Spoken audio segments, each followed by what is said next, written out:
Miller? Here. English? Here. McEvers? Here. Wood? Here. Good rise for the invocation. We have Pastor Steve Massey with the Hayden Bible Church.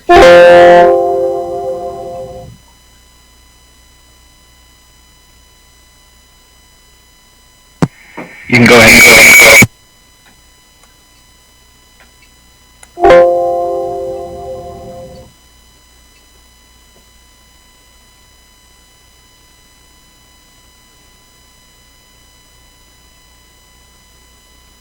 Is it time for the prayer? I can't hear you guys. It is. Okay, let's pray. Thank you, Mayor and Council. Let's pray. Lord, tonight we come to you with gratitude for the privilege of living in a community like Coeur d'Alene. Lord, the quality of life and the safety we enjoy really speak of your generosity to us and also the capable leadership of our public servants. And God, I just pray tonight that you would bless them with joy in their service. Give them wisdom as they make the important decisions that their leadership demands. And Lord, as they lead us well, I just pray that those of us who follow them would do so with a cooperative and helpful spirit. And we pray this all in the strong name of our God and Savior, Jesus Christ. Amen.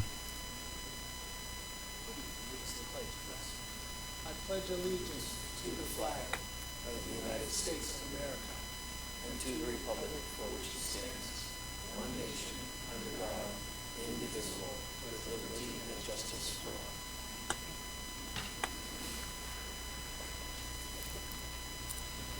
So we do have an amendment to our agenda tonight, the item for the appeal hearing of the Urban Forestry Committee that has been resolved and that has been pulled from the agenda. So that is item number, that's off of our agenda. So we don't have to worry about it. Public comment. Now is the time for public comment. Is there anyone in the audience that would wish to give public comment, or anyone online waiting to give public comment? Renata, do we have anyone waving at us? I do not have any additional participants via Zoom. Look like we have any public comments tonight, so we will move on to announcements. Any member of the council have an announcement tonight? No. Dan English? Well, just that I was happy to see that our own library foundation got a $2,500 grant from the Humanities Council today, and so good for them. Do you know what they had applied for the grant, or Well, yeah. specifically? And it's for under the CARES program. Okay, good. Anyone else have anything tonight? Yes, Woody. I'd like to just make a comment that I hope we can all think good thoughts for Chris Kopstad. He is in Washington and not doing really well health-wise, and his son has posted some stories online, and I know he's touched a lot of people here. He was on council when I first came on, and it's kind of weird, but I'm hoping everybody says a little prayer for Chris Kopstad. Thank you, Woody. We hope for the best. All right. Move on to the consent calendar. Woody? Mr. Mayor, I'd like to move for approval consent calendar as presented, including resolution 20035. Second. Motion and a second to approve the consent calendar. Any further discussion? Roll call, please. Renata?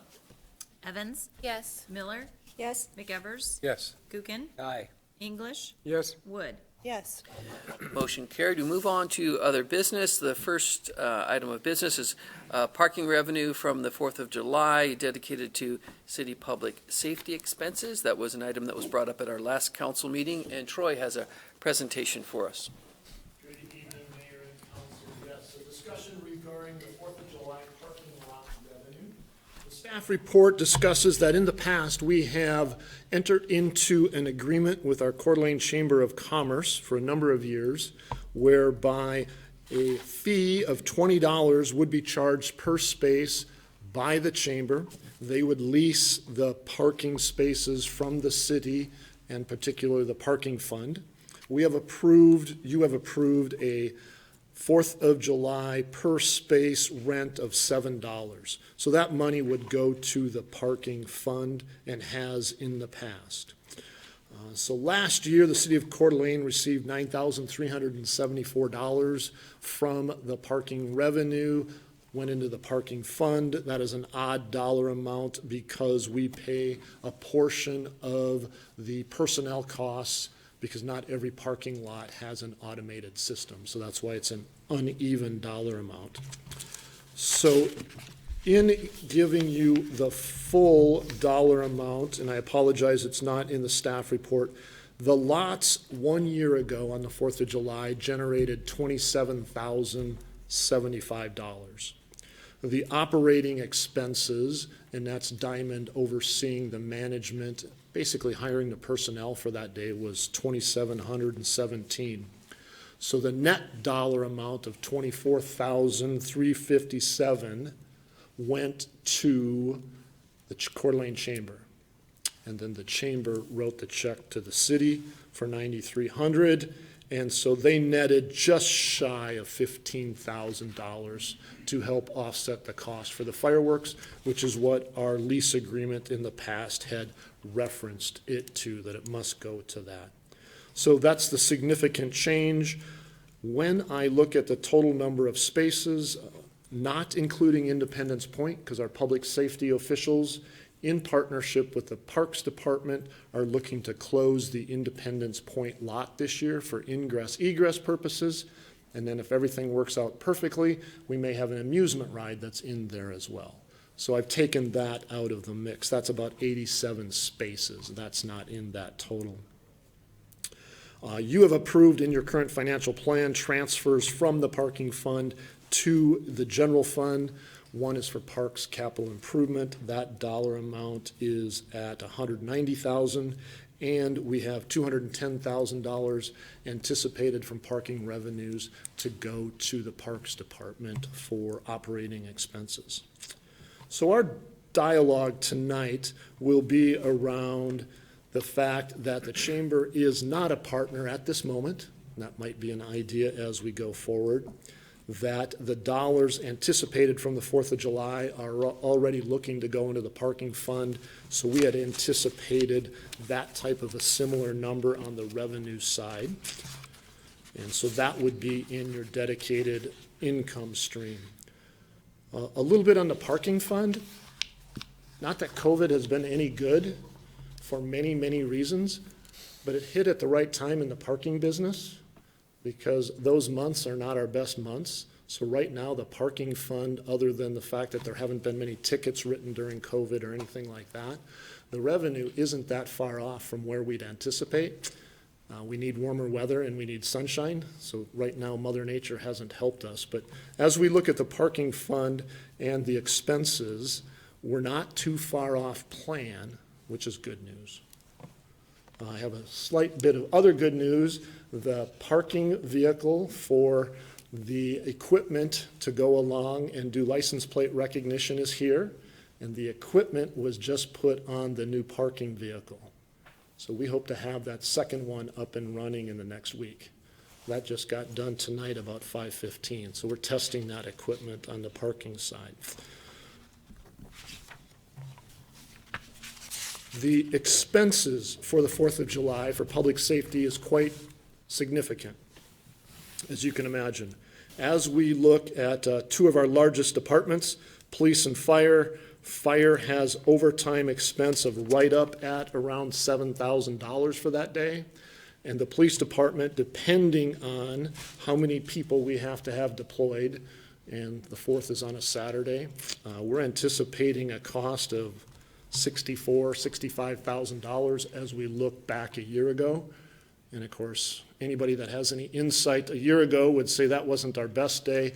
That doesn't even include all the work that was done late into the evening and into the 5th of July. So that total cost would have been bigger than that, but we look specifically at the 4th itself. So I would entertain any questions you may have. Questions? Woody? So how much are we charging for the 4th of July this year? Right now, we have the approved fee of $7 per space. And you expect that to generate how much? I would go somewhere in that $9,500 range for the day for the parking fund. Other questions for Troy? Dan? Thank you, Mr. Mayor. Troy, so we can't, we're taking 87 spaces off for Independence Point. It says that it's going to be used as a staging area for public safety, but it also has amusement rides for children, which equates to no revenue from that lot. Is the city not charging whoever's putting on the amusement rides? No, we will charge for that. And so as the public safety was working through that, they were actually thinking that might be a nice complement to what they have going on down there. So we would be able to charge for their use of the park. So we're working on that detail to see what size piece of equipment would work best combined with the public safety equipment in there.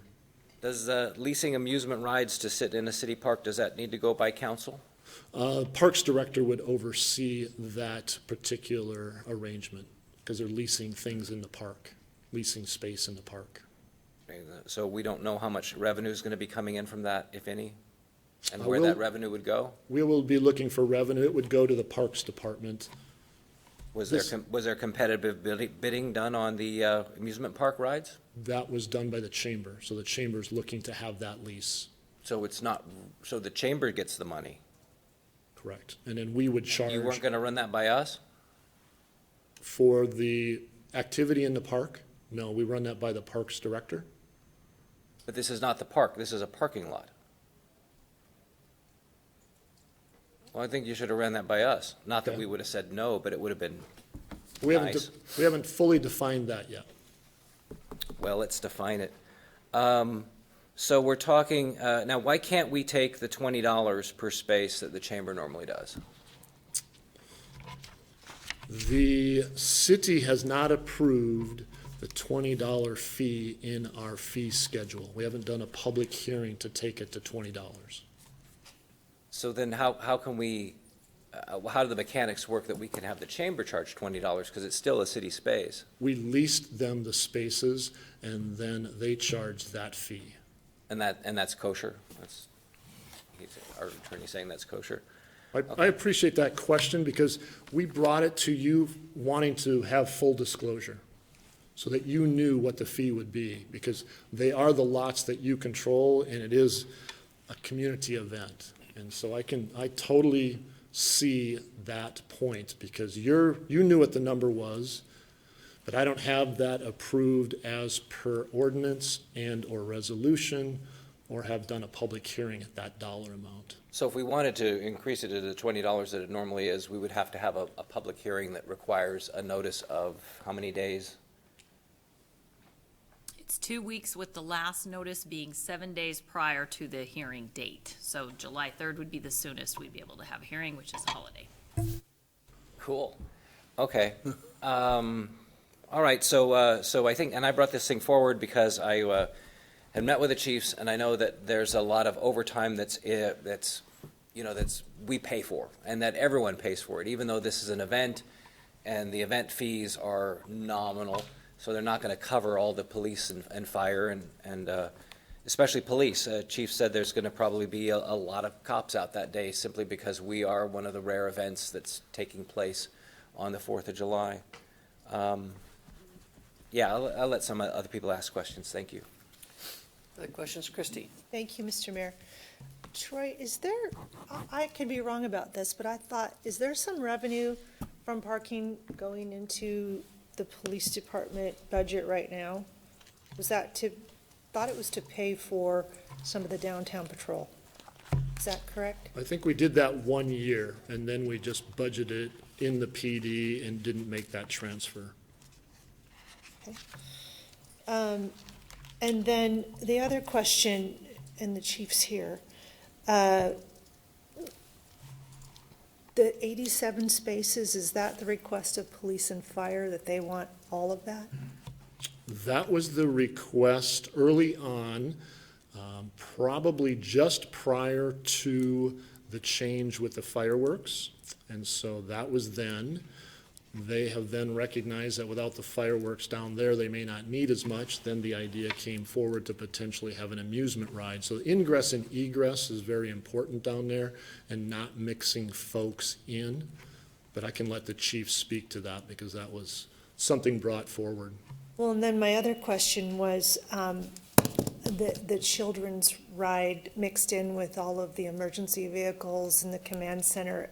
I've never heard of that before. It might seem like a safe place for kids with that many cops around, but they have a lot of things going on.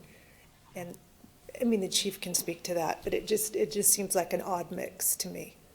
Well, I know they're working on the details with the planning side of that, with the parks director, police, and all the folks engaged in that activity. Would you like him to come forward at this time? Do you want to come? Thank you.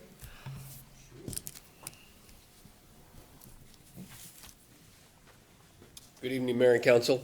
To answer your question, Captain Brainer's been working with Bill Greenwood and some of the deputy chiefs over in fire department to determine the best location for those rides if they're even going to transpire. Like Troy talked about, we do want control of the entire lot, so we have the ability to get our emergency vehicles in and out in, an expeditious manner if we need to. That lot typically surrounds some of the more problematic areas for us on that day, and so controlling that little area would be beneficial for us.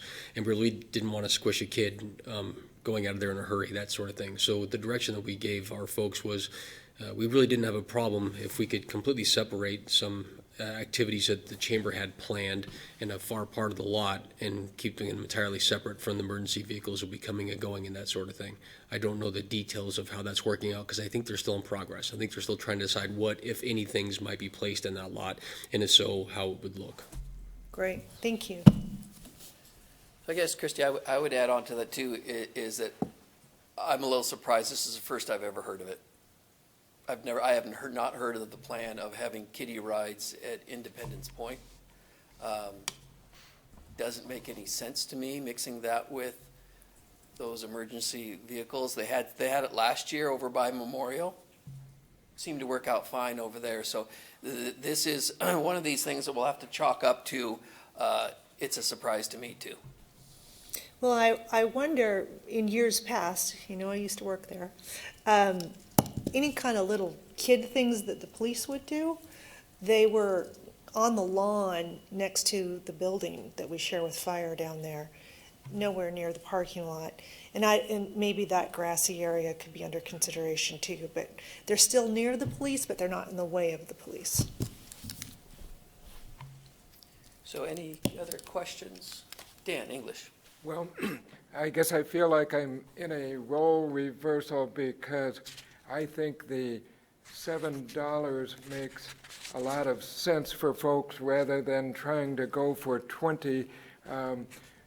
This is a tough time, and I think this will be a good event. Also, I trust that the police department will make it safe there.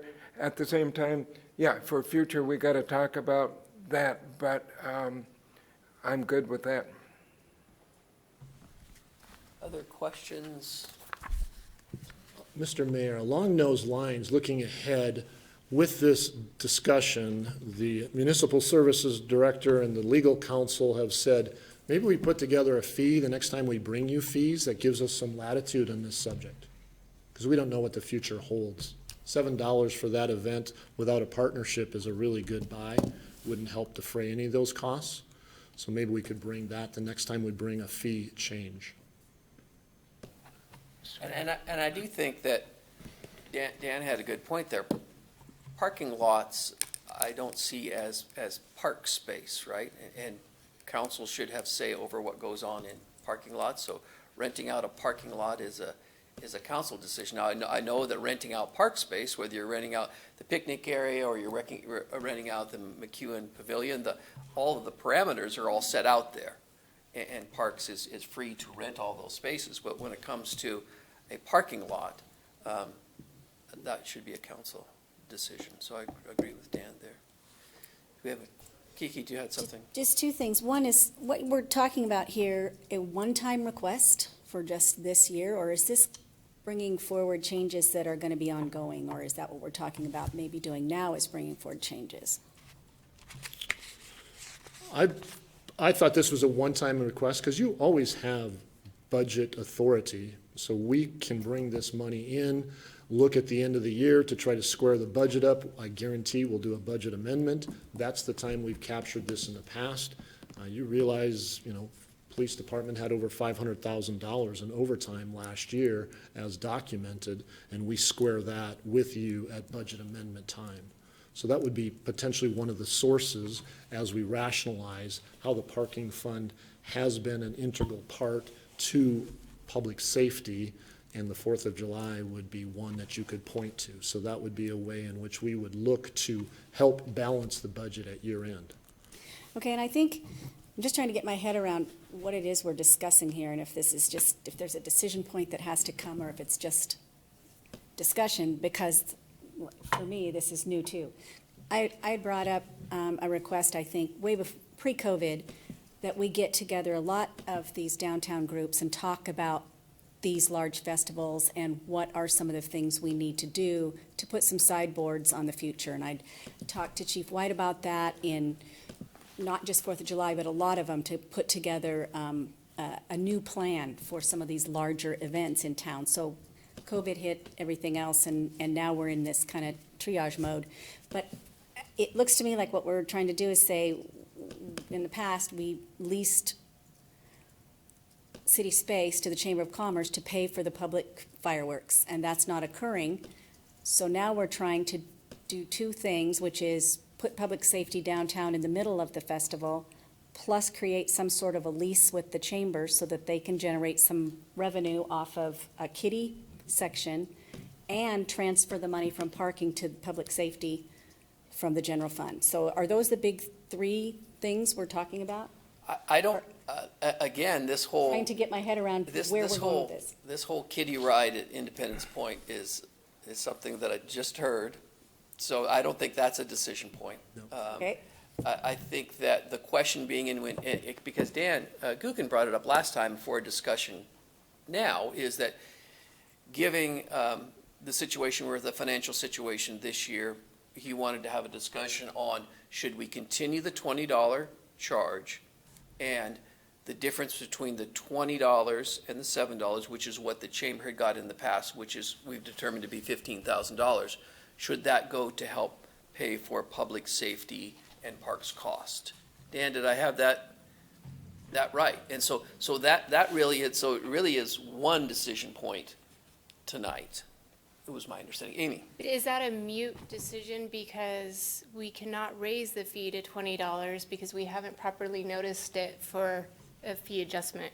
But I think that's in the ordinance because it was a lease, that it could be 4th of July, it could be $20 on 4th of July, when we approved our new parking rates. So it was.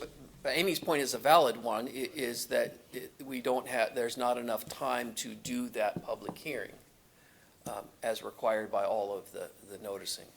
Well, is that already a standard fee by ordinance where we wouldn't have to do a public hearing, was my point? Because I thought that when we changed the rates, the 4th of July rate was able to be $20. It was the lease. We captured that rate by doing the lease. Council. So if there's no lease, then it can't be $20. Thank you. Yes, you're correct. So that's where I thought you were trying to do a lease with the chamber for this kiddie lot in order to have the $20 fee be in place. So. Christie? Thank you, Mr. Mayor. Troy, just real quick, well, actually, council, since I wasn't here. So last year, you did something with parking for public safety, but it was only a one-year deal. How did that happen? What was that? My understanding, and I don't know if it was the last year, I think it was the previous year, is that there was money set aside from the parking fund to go pay for the Explorer program. I was not under the assumption, again, that it was a one-time situation. I was under the assumption that it was an ongoing situation. It's ongoing. How much is it, Troy? I don't. 40,000.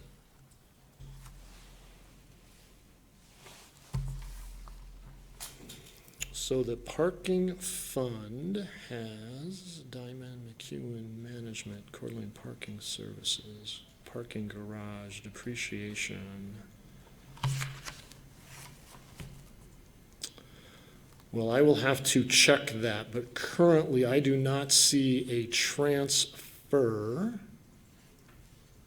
directly to that program from the public parking fund on the budgets that's been approved. For this year, we haven't done this year, Sure. but for last year, they didn't get the transfer? I would say current year. Current year, they haven't, okay. So it sounds like where we're sitting right now is that there's not time to change the fee, that the 4th of July parking fee will be $7, and that will go to the parking fund. That sounds like where we're at right now. Dan, English. And just to, I guess, keep everything in perspective, I mean, this is, yes, for this year, one time, and we do need to look at things going forward, and hopefully, by this time, for next year, I mean, we've got the fireworks, we've got the regular 4th of July, and we'll look back on this as an anomaly, but we do need to look at the whole picture. So. Dan? Thank you, Mr. Mayor. So I'd like to make a motion that we approve dedicating the revenue from the city-owned parking lots on the 4th of July to cover the city's public safety expenses for that day. Second? Dan? Thank you, Mr. Mayor. So I agree with Dan. I think keeping it at $7, $20 would be wonderful. I think that would help the chief's budget. But in light of the economy and everything, $7 seems to be reasonable.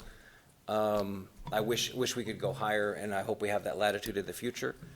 I also wanted to express my upset in that about leasing the property for the kiddie rides. I think that should have come to us.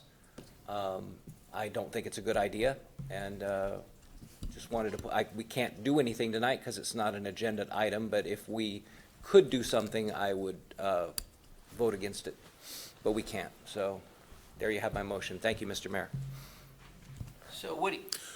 So I'm with you on the $7. I think what gives value of a $20 is you got fireworks, and there are no fireworks. I thought the kiddie thing was a good idea, kind of. I didn't think of it in a parking lot with police, but just something going on in the park that we haven't done before, because it's not going to be a late night thing, I think.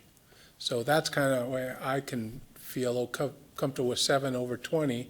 The difference is, well, the chamber gets the money to pay for the fireworks, so we're not doing fireworks. Sort of kind of a different tweak on things this year. We'll see how it works, right? That's what I got the feeling they're trying to do something to compensate for not having fireworks and still have a family day, was my impression. Any further discussion? Kiki? So, follow up to Woody, that can happen if the chamber wants to do something in the park. They could do that in the park, correct? Because there's nothing happening in the park.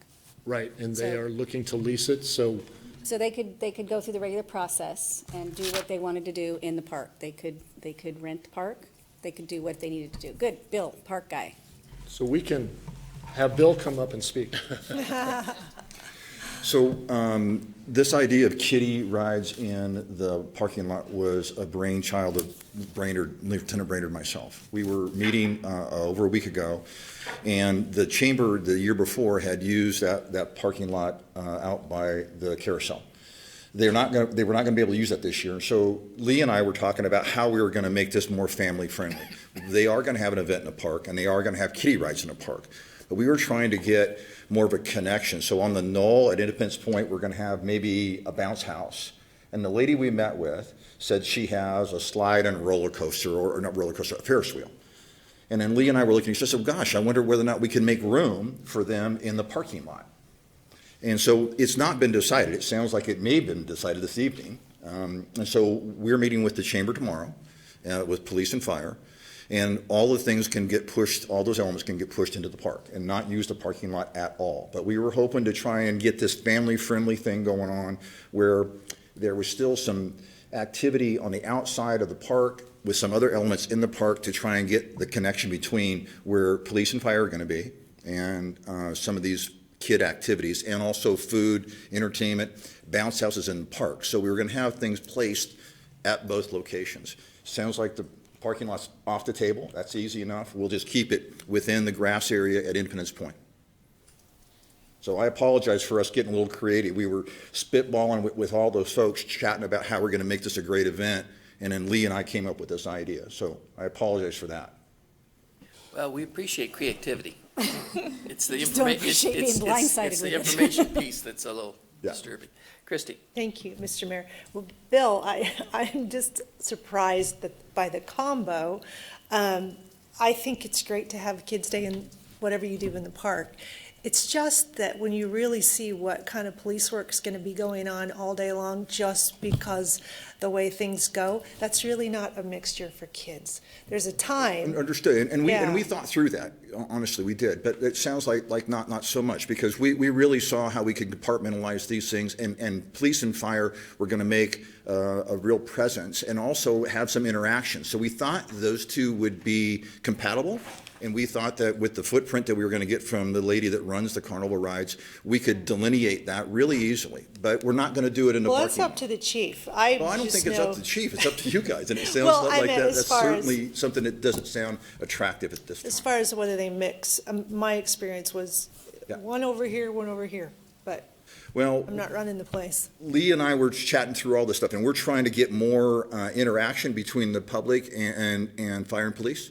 And so that was the idea of this, not so much as a command center, as much as more, again, Lee keeps talking about this, family-friendly, fun area is what he's looking for. So it may be a different spin on what we've done in the past. So, but nonetheless, I think we're still going to have a great event, and we're going to have elements in the park, like I said, food, rides, and entertainment.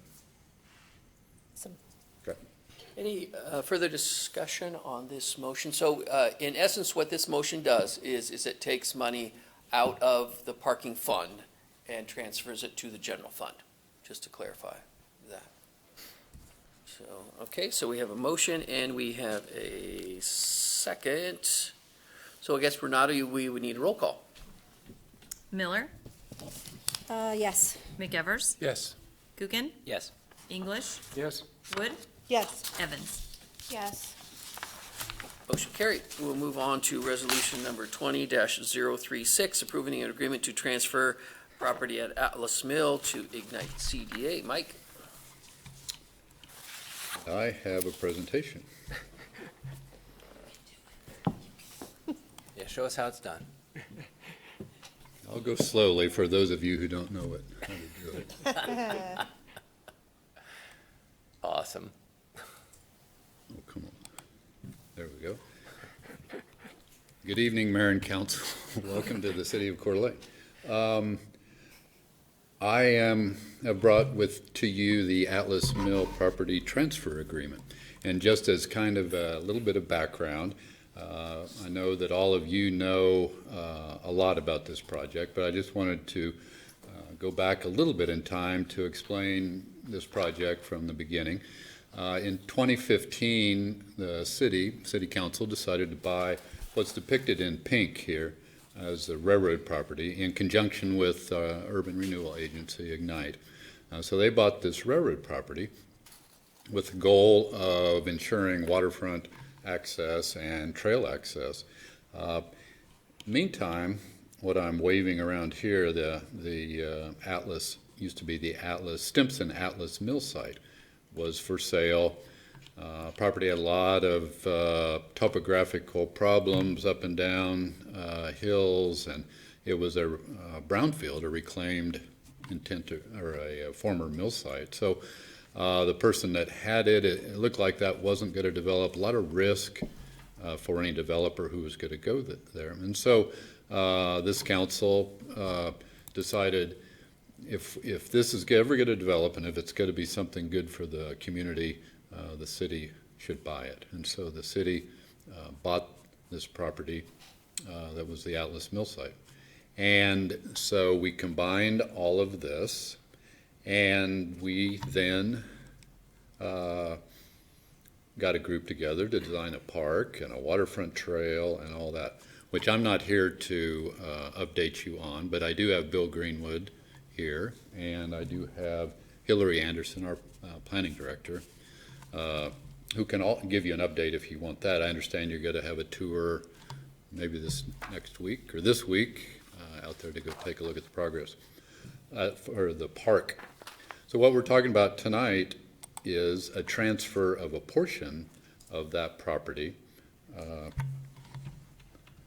So the portion that is city-owned, that is not going to be park. The city will retain ownership of this along the river, and then approximately 10 acres that will be parkland. So we are working, Ignite has paid for the improvements that along the river, the waterfront improvements for the public, and then this is the property that we are propose to transfer to Ignite, and then they will sell it. Why are we transferring it to Ignite for them to sell? Because cities are limited on how we can dispose of property. Typically, it's only able to do via exchange or a sealed bid auction. And so it's not a real efficient way to dispose of property in a manner that benefits, or that we have some control and know how it's going to be developed. And so Ignite, the Urban Renewal Agency, and I know there's members of the committee that have worked with Ignite here tonight, so correct me on any of this if I misstate anything. But after public input and public workshops on what the community wants to see, a committee was formed to develop requests for proposals for the development community to come forward with how this land could be used and developed. Ignite has now gotten through the first phase of proposals and are at the point where they are ready to negotiate final transfer of land or sale of land to developers to start doing some development. So in order for them to do that, essentially act as our agent of sorts, we need to transfer the property to them. So the city has costs of roughly $9 million that the combination of the railroad property, the property that was the former Atlas Mill site, and then some money we spent to bring fill material in to help level the property and develop it.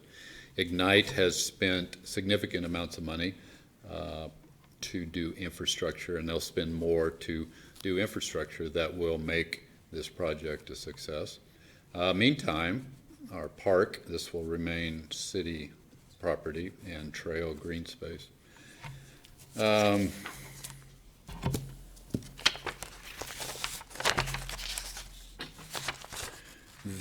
transfer agreement is actually pretty straightforward. We're just transferring the land to them.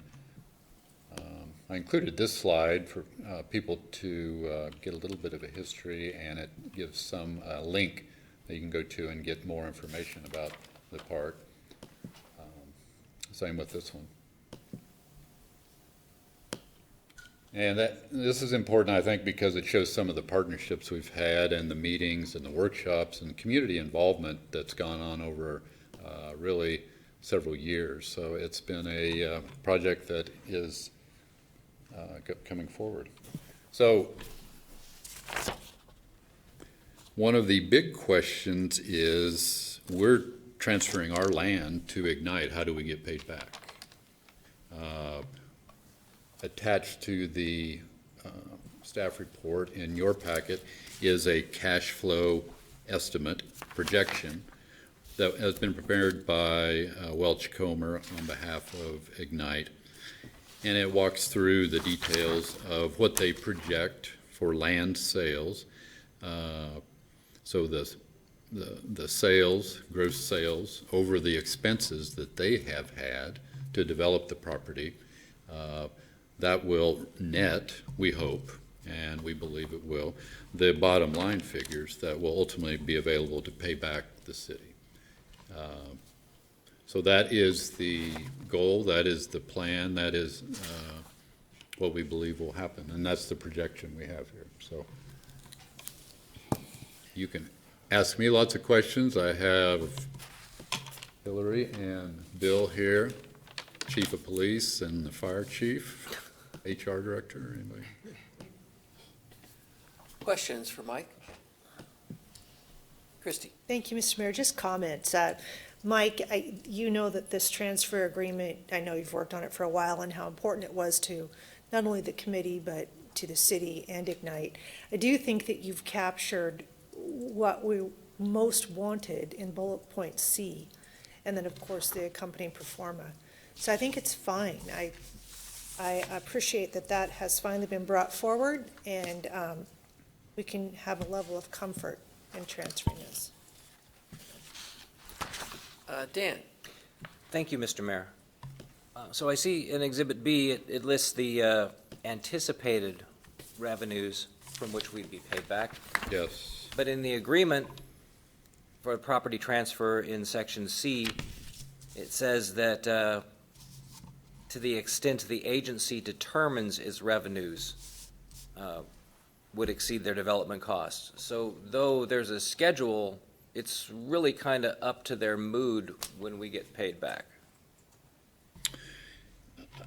Probably more than just their mood. I think it will be the revenues as they come in, and the response to the the RFPs has been very good, very positive, even in this economic climate. And so they've put out money and will continue to have expenses, and the revenues will exceed that, but we can't predict when and how. So yes, it is to their discretion.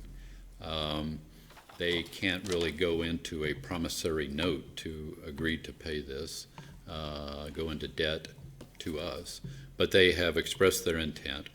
We have 2 members of their board on this body, and certainly you guys ultimately have control of the entire membership there. So it's their intent. I know Mayor Widmeyer or Councilmember English might speak to some of the discussions that have been had internally, but it is up to their discretion. And thank you. And then I would like to ask the mayor, are you comfortable with this language here? I mean, that the city will, I know it's been a concern of ours that we will get reimbursed. The question is always when. And is this comfortable? Are you comfortable with this from the city's perspective, and that we will see that reimbursement come in?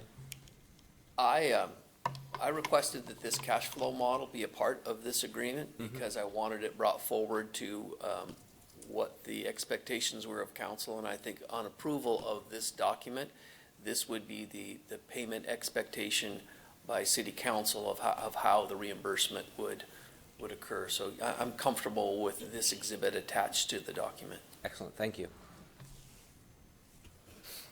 Any other questions for Mike? If there aren't any other questions, we'd be looking for council action. Mr. Mayor, I'll move for approving Resolution 20-36, approving an agreement with transfer property at Atlas Mill to Ignite Coeur d'Alene. Second. Motion, and I got Amy as the second. There might have been Kiki too, so they each get a half a second. Further discussion on this? Roll call, please, Renata. McEvers, Yes. Gookin, Aye. English, Yes. Wood, Yes. Evans, Yes. Miller. Yes. Motion carried. Thank you, Mike. The third item is resolution number 20-037, approving an amendment to the civil service to allow relatives of current fire employees to apply, test, and be eligible for hire within the fire department. Melissa? Yes, good evening, Mayor and Council.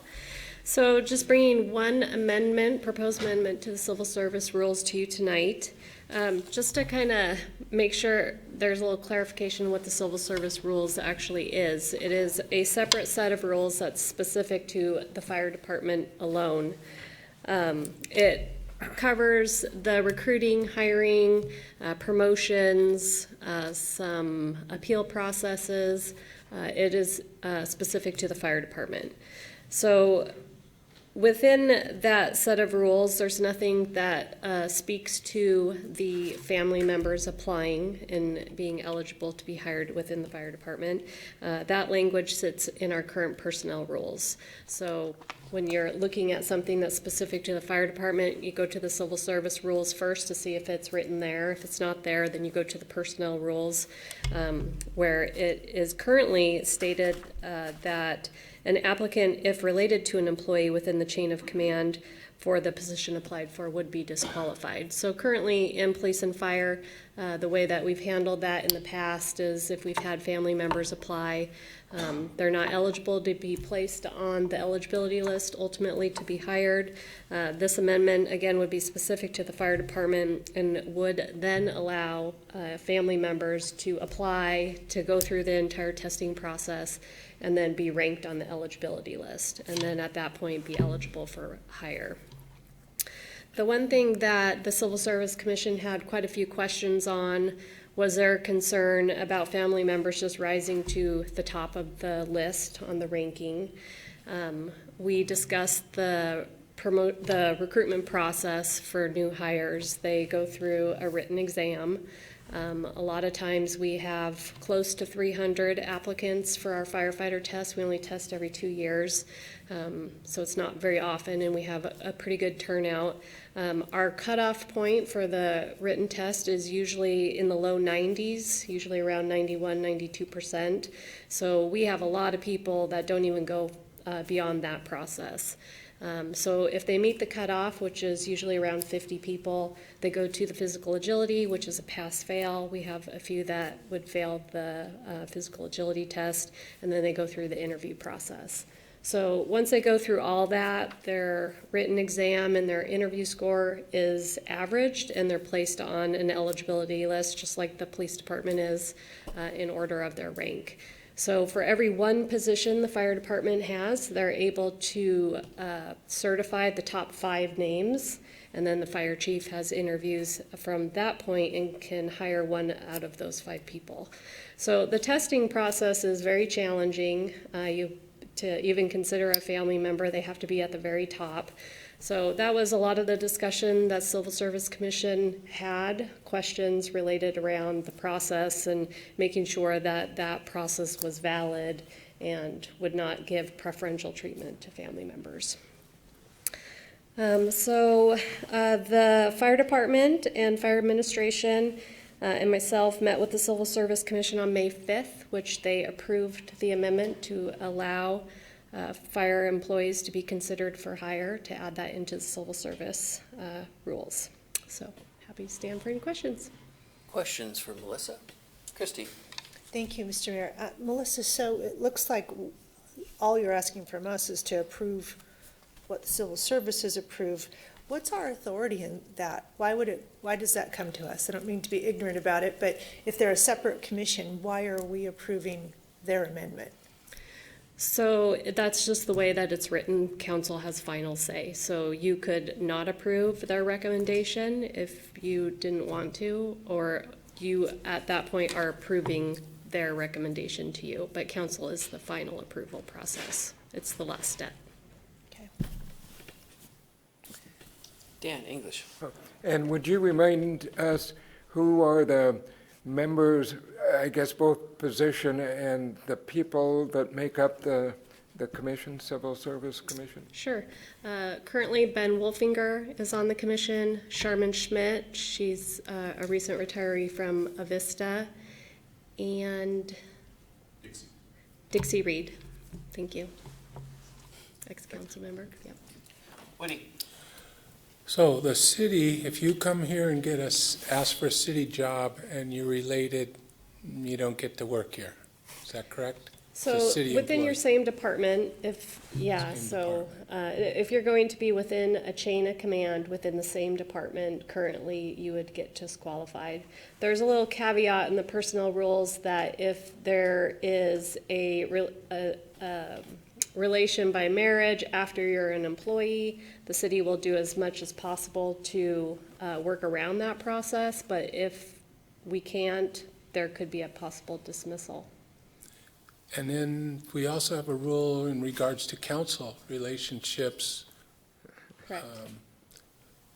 Can you talk a little of that one? Yeah, so within the second degree, I believe is how it's stated.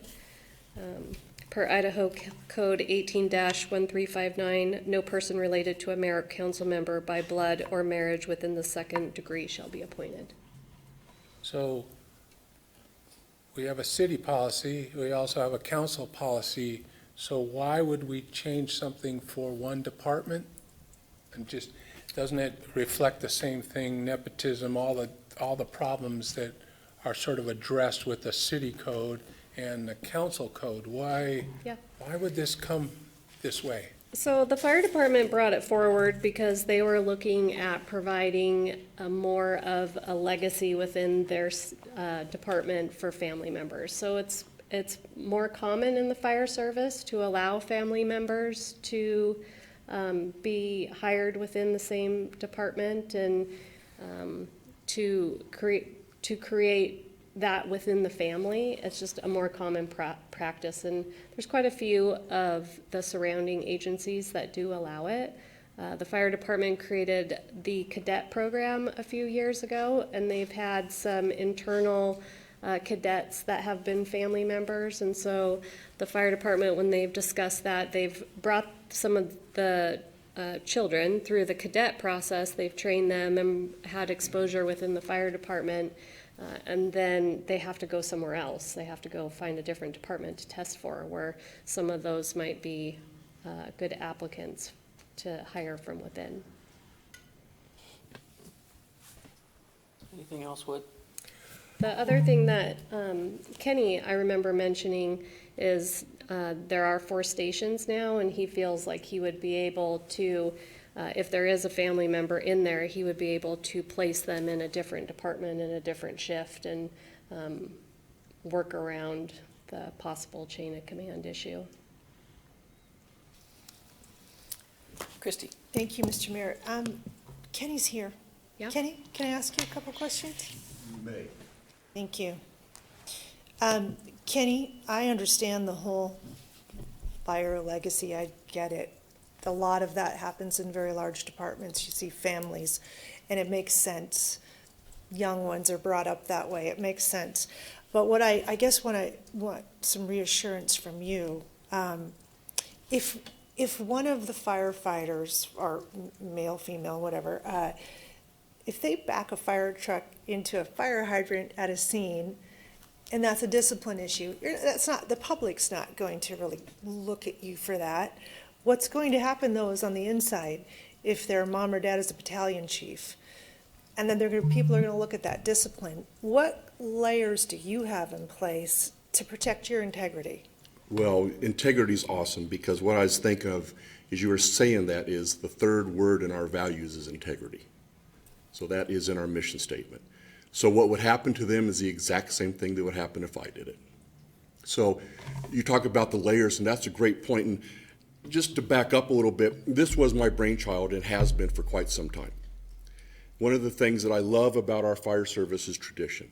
And you look at tradition throughout the country and the world, what they want is legacy firefighters. What they want is generational firefighters. And what I've been seeing lately is our kids are going through the cadet program, they're going to paramedic school, they are going to firefighter 1 classes, getting their degree, but they can't stay at home, and they have lived their entire life knowing what mom and dad have done. So to me, I brought that forward. And one of the things I knew was going to be an issue if there was one is your exact question. So I appreciate that, because we've really pounded that around between us, our command staff, and the local. I can't sit here and look you right in the eye and say that Joey would never work for Bob. Okay? If Bob's the dad and Joey's there, I can never tell you they wouldn't, because we call back all the time. So there might be an opportunity that they are on the same rig together once out of 10,000 calls. We have layers in place to where if he'll go up to Station 4 and be under command of somebody, Dad's not even on the same shift. So if something happened to them, if anybody did something to break that integrity, then we would have a real issue. And if they did it with anybody, they'd have the exact same issue. I hope that answers your question, as I went way off on a tangent. Sorry about that. No, I think you're sincere. I mean, it's a little concerning, not only with the discipline, but with promotions. And I think you're very sincere. Fortunately, there are 4 fire stations, 5 with a boathouse. put somebody in the boathouse. In my office, so that'll be Yeah. great. Yeah, I mean, it is something new, kind of foreign. I guess we won't know till we know. Well, you know, as long as I'm the chief, nothing will ever change because we're kind of the exact same processes in place no matter what. And I think that what I foresee is more of a microscope. I think they'll be put under more of a microscope than if they're not. Oh, yeah. So I think it'll be, if anything, it'll be probably a little more difficult for them, but that's all right. Make them stronger. Council have any other questions for Kenny while he's up there? Woody?